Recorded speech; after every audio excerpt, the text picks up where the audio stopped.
শীত আয়োজনে হাঁসের মাংস থাকবে না, এটা কি হয়? একদমই না।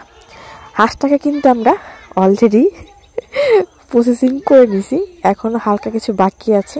তো একটা মামা আছে অনেক দুষ্ট, সে আবার বলতেছে তুই যখন ভিডিও করতেছিস মাথাটা লাগাই নে। তো যাই হোক, আসসালামু আলাইকুম, সবাই কেমন আছেন? Welcome my another video. আশা করি সবাই ভালো আছেন।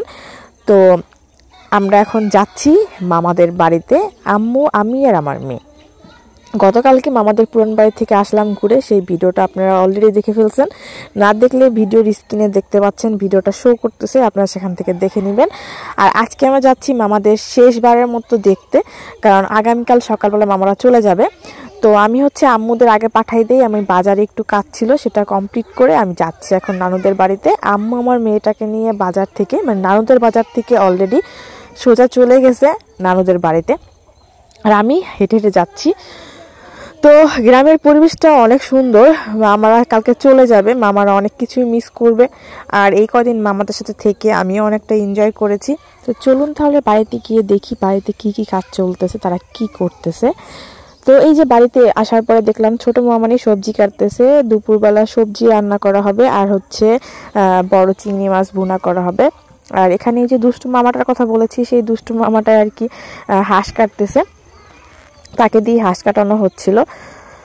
তো এখানে আমার মেয়েটা একটু হাসি খুশি দুষ্টামি করতেছিল, ও অনেকটা এনজয় করেছে, কারণ মামাদের সাথে মামার দুটো ছেলে আসছে, মামার শালির মেয়ে ছিল, মামার শালার মেয়ে ছিল।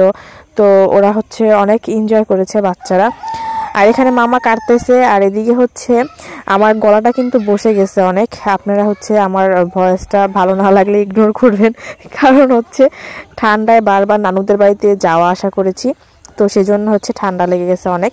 আর এখানে দেখতে পাচ্ছেন নারকেল, এই 4টা নারকেল মামা বাজার থেকে কিনছে, এটা ঢাকায় নিয়ে যাবে মামাদের বাসায়। এখানে চালের রুটি বানাবে, তো সেই ক্ষেত্রে এখানে সেটা আটা কাই করার জন্য, মানে চালের গুঁড়িটা কাই করার জন্য এখানে বসিয়ে দিয়েছিল পানি, সেটা কাই করা হয়ে গেছে। তো এখানে রুটিটা আমি আর আম্মু তৈরি করব, সেই ক্ষেত্রে আমরা অলরেডি বসে পড়েছি রুটি বানানোর জন্য। তো এই যে দেখতে পাচ্ছেন রুটি, অনেকগুলো চাল, মানে চালের গুঁড়ি প্রায় 3 কেজি প্লাস, তো সবগুলো দিয়ে রুটি বানানো হবে। আর এখানে দেখতে পাচ্ছেন মেজো মামানি আর কি রান্না করতেছে ঘরের চুলাতে, মানে সিলিন্ডার গ্যাসে চিংড়ি মাছ ভেজেছে। আর এই যে রান্না বান্না শেষের পরে আমরা রুটি কমপ্লিট করি নিয়ে বানাইয়া, তারপরে বললো খেয়ে নাও দুপুরের খাবারটা, রুটিগুলো তো বিকেলে বা রাত্রে খাবো। তো আমরা খাওয়া দাওয়া শেষ করে চলে আসলাম হাঁসের মাংস ধোয়ার জন্য। এখানে গরুর মাংস বসাই দিছে, কারণ গরুর মাংস দিয়ে নাকি তারা রুটি খাবে, হাঁসের মাংস একদম ভুনা খাবে, কোনো ঝোল হবে না। আর গরুর মাংসর আলু দিয়ে ঝোল করে সেটা দিয়ে রুটি খাবে। যাই হোক, রুটি বানানো প্রায় কমপ্লিট। এখানে ভাজতেছে আমার নানু। গ্রামের কালচার, সেই ক্ষেত্রে একটু ইগনোর করবেন ভালো না লাগলে। এখানে হাঁসের মাংসটা রান্নার দায়িত্ব মামারা আমার উপরে দিয়েছিল, দুনো মামার এক মামাও বাসায় নাই। তো আমারে বলছে তুই রান্নাটা কর যেভাবে পারিস, কিন্তু হাঁসের যেন গন্ধ না আসে। তো আমি আমার মতো করে চেষ্টা করতেছি সেভাবে রান্না করার, যেন মামারা জানি খেতে পারে, কারণ তারা হাঁসের ঘ্রাণ আসলে বা গন্ধটা আসলে তারা খাবে না। তো আমি সব রকম মশলা দিয়ে এখানে মাখিয়ে প্রায় 1.5 থেকে 2 ঘন্টার মতো রেখে দিয়েছি। তারপর আমি রান্না করেছি এটাকে। তো এখানে সব রকম মশলা আছে, শুধুমাত্র নারকেলের বাটাটা ছিল না। হঠাৎ করে একটা পাশের বাড়ির বাচ্চা ছেলে, ডাহুক চেনেন কিনা জানি না, ডাহুক পাখি ধরেছিল। তা আমি টপ করে চলে গেছি সেটা ভিডিও করতে, এসে আবার কি করলাম, রান্নাটা বসাই দিলাম সন্ধ্যার দিকে। এখানে আমি পেঁয়াজ দিয়ে দিয়েছি তেলের ভিতরে, সাথে দারচিনি এলাচ দিয়ে দিয়েছি, এবং এটা একটু লাল হয়ে গেলে তারপর আমি ওই যে মাখিয়ে রাখছিলাম হাঁসের মাংসটা, সেটা পুরোটা ঢেলে দিব এটার ভিতরে। তো ঢেলে দেওয়ার পরে এই যে দেখতে পাচ্ছেন আমি এখন লাড়া দিব ভালোভাবে। দেন এটাকে কোনো পানি দিব না, এভাবেই কষাবো, কোনো রকম পানি ছাড়াই কষাবো। তো ছোট মামানি বলতেছে ওটা হতে হয়তো অনেক সময় লাগবে, তুমি আসো আমার সাথে রুটি দিয়ে গরুর মাংস খেয়ে নাও। তো আমি রুটি দিয়ে গরুর মাংস খাওয়ার পরে এখানে যেই মাংসটা প্রায় সেদ্ধ হয়ে গেছে, আমি তখন এই যে নারকেল বাটাটা দিয়ে দিয়েছি, খুবই সামান্য পরিমাণ নারকেল বাটা দিয়েছি, মানে একটা নারকেল বাটা দিয়েছি এখানে, ছোট, বেশি বড় না সাইজটা। তো দেখতে পাচ্ছেন এখানে মামানিরা খেয়ে বলছে যে এটা নাকি হাঁসের কালা ভুনা হয়ে গেছে।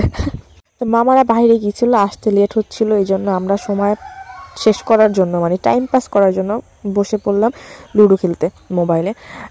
মামানি, ছোট মামানি, মামাতো ভাই মানে মেজো মামার ছেলে, আমি আর হচ্ছে মামা।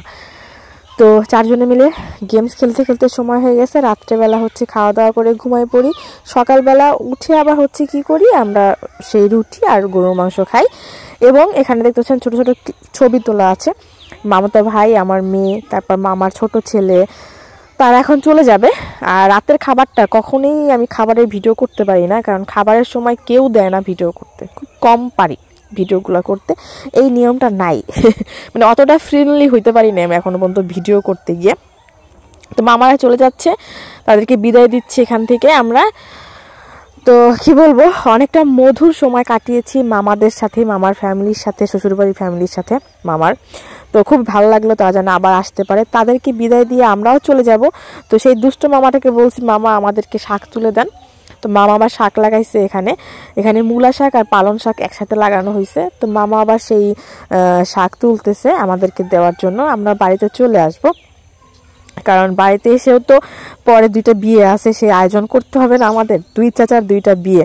আপনারা কিন্তু সাথেই থাকবেন আমাদের, ঠিক আছে? এর পরবর্তী ভিডিও কিন্তু আমার 2 চাচাদের সাথে হবে। মামারা এক শুক্রবারে এসেছে আর গিয়েছে বুধবারে, আর বৃহস্পতিবার এক চাচার গায়ে হলুদ, শুক্রবার বরযাত্রী, শনিবার বৌভাত, তার পরের বৃহস্পতিবার হচ্ছে আর এক চাচার গায়ে হলুদ। তো এভাবে হচ্ছে 2 সপ্তাহে 2 চাচার গায়ে হলুদ, সেগুলো সব শেয়ার করব। সবাই সাথে থাকবেন, ভালোবাসা দিবেন। আসসালামু আলাইকুম, আল্লাহ হাফেজ।